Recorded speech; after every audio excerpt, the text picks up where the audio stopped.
2026चा चौथा सागर महोत्सव जानेवारी 15 ते जानेवारी 18 या दरम्यान रत्नागिरीमध्ये होणार आहे. 15 तारखेला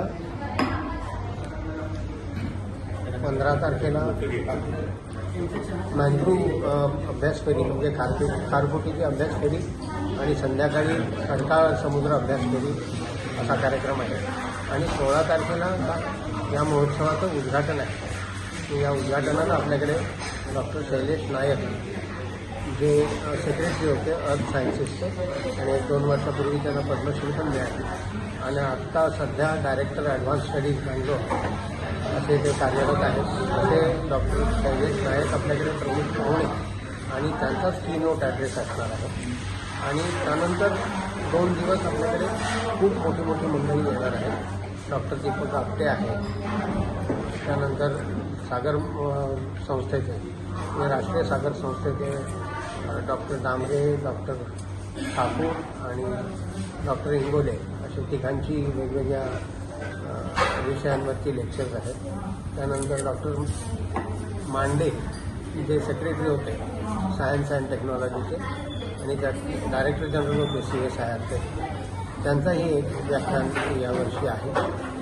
त्यानंतर यंग सायंटिस्ट म्हणजे तरुण सायंटिस्ट म्हणून ईशा मोपर्डीकर ही सस्तन प्राण्यांवरती म्हणजे समुद्री प्राण्यांवरती बोलणार आहे. आणि डॉक्टर संजय देशमुख आहे,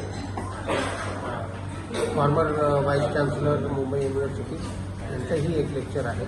त्याचबरोबर शमा पवार ज्या फॉर्मर डेप्युटी डायरेक्टर टुरिझम आहेत त्यांचं रिस्पॉन्सिबल टुरिझम या विषयावरती लेक्चर आहे. आणि आपण यावर्षीचा सागर महोत्सव हा फक्त या 4 दिवसापुरता सीमित नसून आपण गेल्या 6 महिन्यामध्ये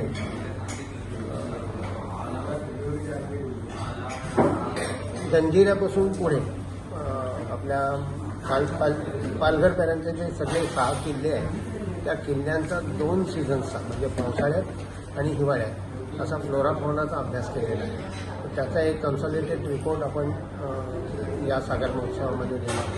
त्यानंतर रत्नागिरीमध्ये आता पुढच्या महिन्यामध्ये आपल्या गोखले कॉलेजची मुलं पण करतील. त्याचबरोबर आपण एक रील कॉम्पिटिशन घेतो आहे कॉलेजच्या विद्यार्थ्यांसाठी. खरी आहे पण आपण ती सगळ्यांसाठी खुली ठेवलेली आहे आणि त्या रील कॉम्पिटिशनचे पण निर्णय आपण त्या दिवशी इथे जाहीर करणार आहोत म्हणजे विजेते वगैरे कोण आहेत. तर अशी ही भरगच्च असा हा कार्यक्रम आहे.